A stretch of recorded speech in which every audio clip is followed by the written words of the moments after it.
جانان جانان افغانستان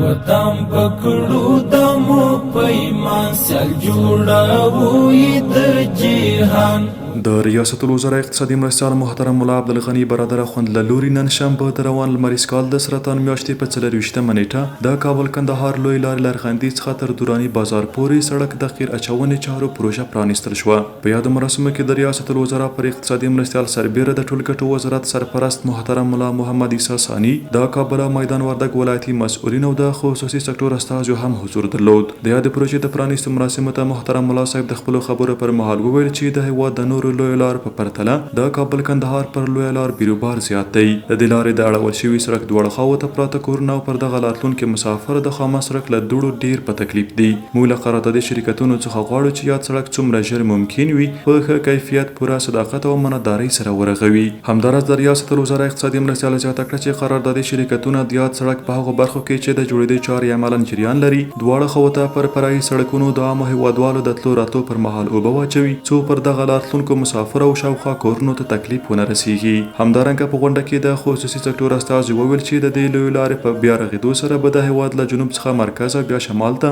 د سوداګرۍ او ترانزیت په برخه کې ګڼې اسانتیاوې رامنځته شي. د کابل کندهار لوی لار د بیا رغونې چارې په 7 برخو ویشل شوې چې لرغندي تر دراني بازار پورې سړک یې 28 کیلومتره اوږدوالی، 12 متره پلنوالی او د 580 مترو په اوږدوالي 2 لوی پلونه او 18 پلچکونه لري چې شاوخوا 1 میلیارډ افغانۍ لګښت پرې راځي. دغه سړک د اسلامي امارت په مالي ملاتړ د خصوصي سکتور له لوري په یو کال کې رغول کیږي چې په بشپړېدو سره به پر دغه راتلونکو مسافر او د سوداګریزو توکو په لیږد کې د پام وړ اسانتیاوې رامنځته شي. جانان جانان افغانستان